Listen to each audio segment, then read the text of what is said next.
Yo, what's up, Facebook?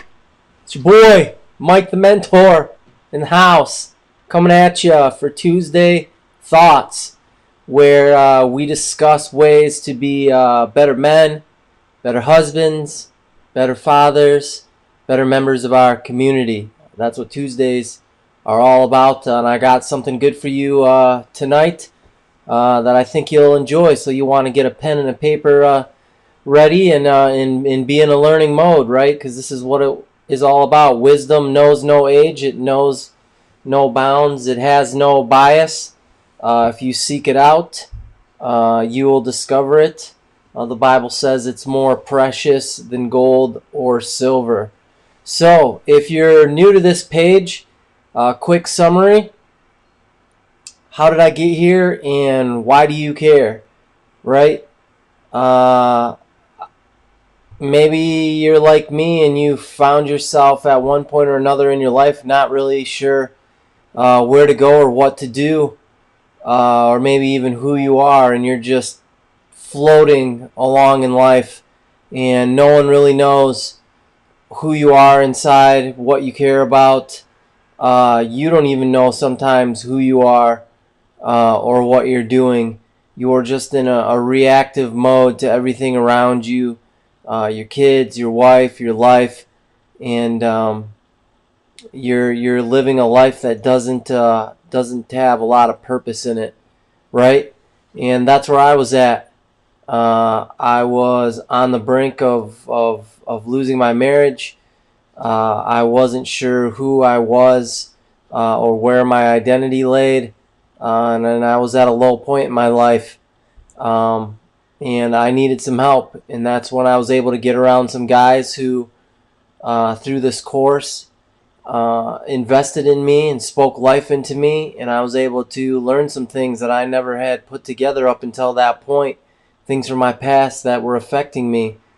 And now that I'm 38, and I guess I'm my wise old age, and I find myself reflecting, and I was constantly asking this question a few years ago: why is someone who's born in a situation like me, can they do something with their lives, right? Can they make something of their lives that they can be proud of, whether that's having a family of their own, holding down a good job, being the first person in my family to graduate from college, things to be proud of, but yet so many people, they don't do things like that, or they make excuses, or they go wayward, however that looks. I'm not here to judge, just kind of explain where I'm coming from. And I look back on my life, and God showed me two things. One was His grace, right, that protected me and watched over me. I'm 38 years old, and every day I've had something to eat. Somehow I've had clothes on my back, a roof over my head. I've been extremely fortunate to have those things, and God has been with me in some way or some form or fashion every single day. And the second thing is mentors, the mentors I had in my life through reading books. I was a very passionate reader ever since I've been a young kid. I was always interested in stories and how people, what they did with their lives and why they did what they did and the decisions they make and how they were able to overcome obstacles and get over these hard things and what that looked like. And then just, the need for perseverance in my own life, not having a dad and going through a lot of crazy stuff that I've been sharing with you guys on this page, and the importance of dealing with the craziness in our lives and how that affects us. So obviously I had a lot of seeds sown in me. I am not a self-made man. I don't believe there's anything, I don't believe there's such a thing as a self-made man. That's something that we just say to feed our egos, right? But we've all had people who have spoken encouraging words into us, sowed seeds of life into us, cast vision over our life. I don't care if it was an uncle, an aunt, a grandpa, a grandma, a friend. We've all had that, and now I want to be that person in other people's lives. I want to take all the stuff that I've learned, that God has shown me from all this crazy stuff I've been through, and share that with people to let them know, especially men, that there is a purpose to your life. Um, you have a higher calling on your life as a husband, a father, a member in society, and it doesn't matter if you think that's fair or not, but that's the way it is. And if we don't take responsibility and accountability for that higher calling on our lives, the world's going to just continue to be the way that it is. And you don't need to turn on the TV, you don't need to look outside. You know how crazy stuff is getting. So that's what this is all about. So I welcome you. If you're watching the replay, welcome back. Show me some love, some likes, all that good social stuff that makes this so good. So we're going to dive into tonight's topic, and that is the power of survey. Man, I guess I love self improvement. I guess self help. The Bible is the original self help book. Anything that I can do to get a better look at my life and maybe identify some possible blind spots that I'm having, or some areas that I need to work on, right? Because we've all got things we need to work on at all times in our lives. This is not about a final destination, but it's about the journey that we take. And it's kind of crazy, kind of cool. You know, I heard something this morning in my men's group at church, and that is, you know, God operates from a place, or sees us from as a finished product, right? He doesn't see us as we are now with whatever struggles that we may have, or whatever path that we're on to get there. He sees us at the finished product, and he's trying to call those things out of us and put people in our lives that will speak those truths and water those seeds that he put in us when he created us, right? And I just thought that was pretty profound. And one of the ways to do that is by the power of survey. So tonight I want to ask you to be a little bit courageous, and I want to share an exercise with you that I did a couple months back that was really good for me, right? To get a fresh look at what others think. Now, I got to be careful here, because my daily attitude is I tend to lean towards I don't care what other people think, right? Not in a selfish way or an egotistical way. It's just that a lot of people have a lot of stuff going on in their lives, and we have a tendency to, if we're not really intentional about what we're saying and speaking life into others, we will bring people down. And that can be intentionally, and that can be unintentionally, just with what we say and what we share. And everybody's got an opinion, right, about how things should be, about how things should look. I mean, I'm sharing my opinion here on this channel with you guys. So it's situational, right? You need to have discernment. You need to have wisdom anytime that you embark on something like this, so that you can take that feedback and and through that feedback, you know, allow God to speak to you. So this is 3 questions, and what you want to do is you want to send these 3 questions to the people in your life that really know you. So, you know, maybe a couple really good friends that you have. Could be your siblings, right? It could be your parents. It could be maybe your mentor, or somebody you look up to. But they got to know. You want to send it to someone or to people that they really know you, right? They don't know about you. They're not an acquaintance. They really know stuff about you, and they've been able to experience a lot of life with you. And here's the first question you want to ask them. Is you want to ask them, what are my strengths?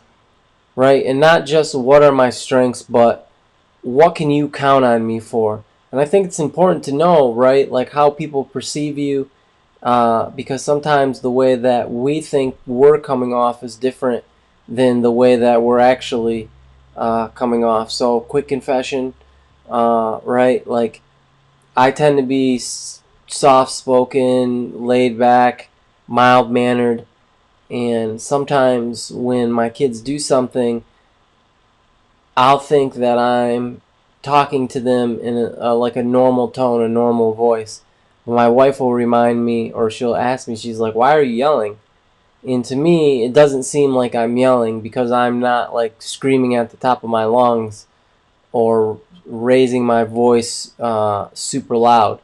Um, but that's good feedback because I'm so used to hearing my own tone and my own voice that I don't recognize how it's coming across when I say certain things. So that's an example, right? So you're going to get that feedback, right? And you want to get it from people that matter. So, what are my strengths and what can you count on me for? You got to know well, how people can count on you. I think that that's huge. And a lot of people, they go through their life not knowing. One, if they can be counted on, and two, if they can be counted on, what can they be counted on for? Like, what do you contribute to the environment around you? And you know, you got to be ready for whatever feedback comes back, right? Because what you may think you're contributing can be completely different than what you actually are contributing to the world. So the second thing you want to ask is, what are my weaknesses? What can you not count on me for? Right? Like, do you not show up on time? Do you not keep your word? Do you bail out all the time? Like, right? Do people make plans with you and then you find an excuse, or you don't come through? You know, what are your weaknesses, and what can you not count on me for? A very good question. And remember, these things aren't static, right? They're always changing. They're always evolving as we evolve as people, and as we move through life with the different situations that we face, and the different stages of life that we go through. So finally, the third question here that you want to ask is, what is my unique ability? What am I the best at? Right? Something that's extremely important to go or to know. Excuse me. And this is interesting, right? Because the answer to this question, I think, carries a lot of weight on what our purpose is here on Earth, right? And I don't necessarily mean like what we do for our career, but what unique gifts do we bring to the table that only we can do, right? There may be lots of Mike Kings by name, but there is only one Mike King. So, yeah. So you want to know your unique ability and what you're the best at. So I guess I'll be a little vulnerable and share some of the feedback that I got from the people that I sent this out to. Just a fair note. Definitely not bragging about this stuff. Just sharing with you guys so you can get a good look at it. I'm the type of guy that when I dive into something, I like to know as much detail as possible. So these types of things help me, right, to see uh, examples, right? So that's all this is. So you'll notice when you send these out, if you send it out to more than one person, which I highly suggest, you have a list of 4 or 5 people that you send this out to, you'll notice some commonalities in there, and those commonalities will speak to you. So question number 1, what are your strengths? What can you count on me for? Here's some of the commonalities that came up on mine. I was a good listener. I'm encouraging. I have good perseverance, patience, wisdom. I'm diplomatic. I'm a learner, and I'm humble. So those are my strengths and what people can count on me for, right? They can count on me to be patient when and calm when the crap hits the fan.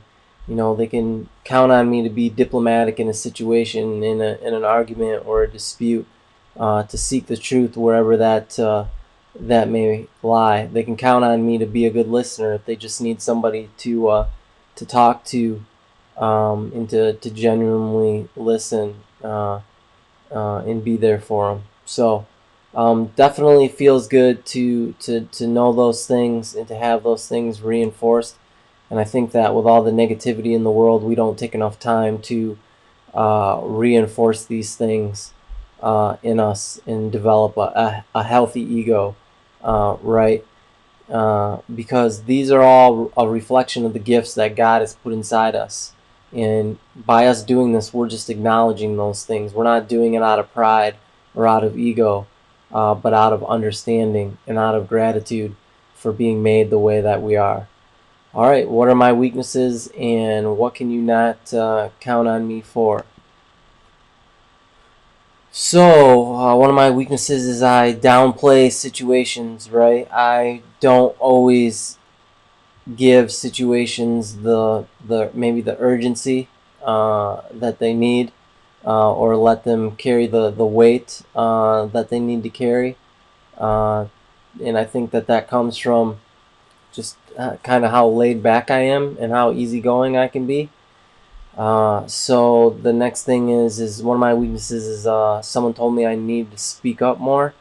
That I have a tendency to just kind of let people walk all over me, I guess is the term you would say.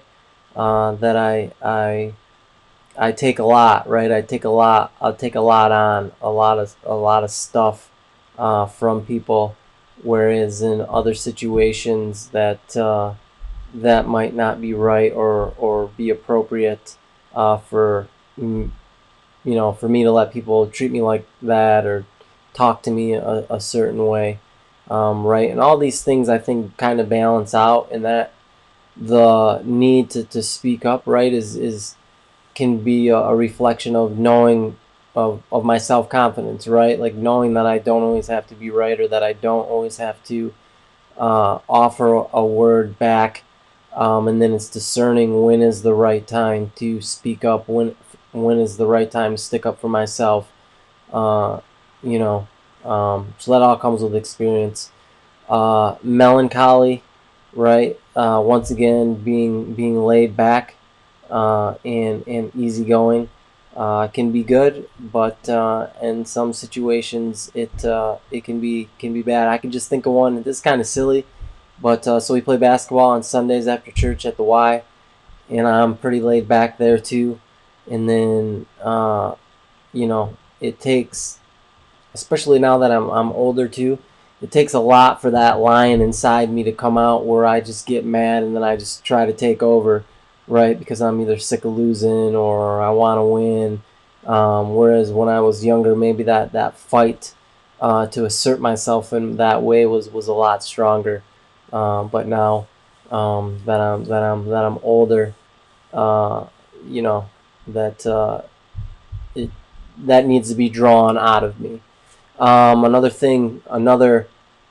weakness of mine is that I can tend to isolate. I'm sure a lot of men relate with this, right? Like when I'm upset or things are bothering me, I withdraw.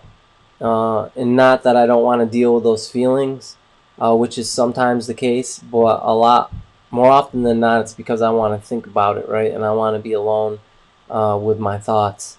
And there's a healthy degree to that, but there's also an unhealthy degree to that. Someone told me I was battle scarred, meaning because I've been through a lot, that I'm somewhat calloused.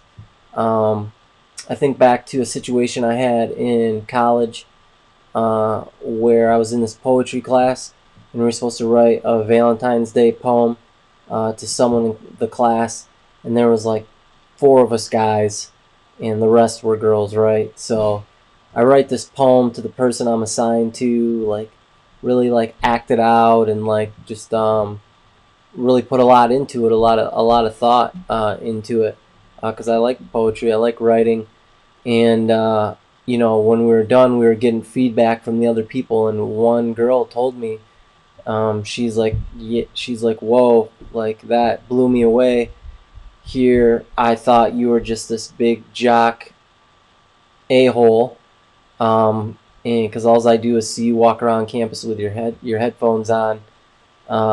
But who knew that you had this side to you, right? And I think part of that is the battle scarring, right? Like, um, I need to work on being more approachable. At first, I think that I'm a kind of person where people warm up to me, right? They're not really sure what to think when they meet me, and they're kind of trying to feel me out. And I'm in the middle of being what's the word? Outgoing and introverted. Like, I kind of toe that line in between the middle, so they're trying to peg me, and then they just get to know me, and then maybe I grow on them. And then the last thing someone said was, I take blame too easy, right? I let people put stuff on me that maybe necessarily isn't mine to own. And I'm not sure where the root of that is. I do know where some of that comes from, because I've obviously taken time to think through these things, which I hope you'll do when you get the same feedback from the people you send it to, because it's good, right? Well, where that comes from is like, another example is just that I can give is just basketball, right? Like, I never cared about being the highest scorer. I never cared about like being the man, so to speak. If I need to set screens and get rebounds and dive on the floor, and that's what it took for us to win the game, then that's what I do, because I just wanted to win, right? I just wanted to win, and not for myself. I just wanted the team to win, and I knew that everyone had to play a role, and I was willing to play whatever role it took for the team to get the win, and that's kind of the how I operate in life. I want everybody to get a piece of the action and to experience what it's like to be a winner, I guess, in this analogy. Um, and then 3, what is my unique ability, to wrap this up here? So, my unique ability, someone said that my unique ability was reading between the lines. Um, and I think that comes from listening and being able to discern what people are really saying. And I think that I have maybe a higher degree of empathy for other people, given all the stuff that I've been through in life. God has kind of used those situations to massage my heart and to just I'm reminded daily, right, of you don't know what other people are going through. Like, when you see them out, in the store or in the course of work, like, because everyone wears this mask, right? Even I wear this mask that everything is okay, right? Like, I got it under control, when in reality, that person, that cashier at the store, their dad may have just died. Or I had a brother this morning give me a hug because he's celebrating the anniversary of his son committing suicide, and he needed a hug from somebody who was taller than him, because that's what he remembered most from his son. And as we hugged, he cried, and we shared this special moment, and just cool, right? So someone else said, my one of my unique abilities is the ability to relate to everybody.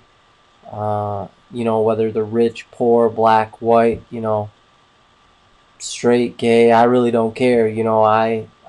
I like to think that I know I have biases, and I know that I can be judgmental, but I try to be uh, aware of that, and why am I trying to use that big word? I just try to be aware of that, right, when I'm entering a situation or I'm approaching someone. And really, something that God has been working on me with this past year, and I shared this with a good friend of mine, is that he just reminds me, all right, like, my job is just to love people where they are at. It's not my job to fix them. It's not my job to tell them what they're doing wrong or right. I mean, once in a while that does come up, But my job is just to love them where they are, and I think that that's served me pretty well so far. The next thing is that someone said that one of my unique abilities was I'm quick to listen and slow to speak, and I think that's part of where the discernment piece comes in. Um, it's funny, I heard something the other day, right? People say you were given 2 ears and 1 mouth, so you're supposed to listen twice as much as you speak. But this person took it a step further and they said you're also given 2 eyes, right? So eyes are also tools for listening, just in a different way. So it's actually, instead of 2 to 1, it's 4 to 1. So you should be listening 4 times as much as you talk, which is kind of ironic since I'm doing a lot of talking here. And then the last one is my sister told me. I just know because I remember this. She told me that I was good with words, and if I'm gonna set out to, like, expressing myself, I'd much rather take the time to write something out than publicly speak, so to be. So that's it for tonight. I want to encourage you, do this exercise, like participate in this. If you want to, you know, get off the bench and get in the game, man. That's what this channel's all about. Don't just come here, listen to what I have to say as I share these things with you, and then, stuff them away somewhere. Nah, man, get in the game.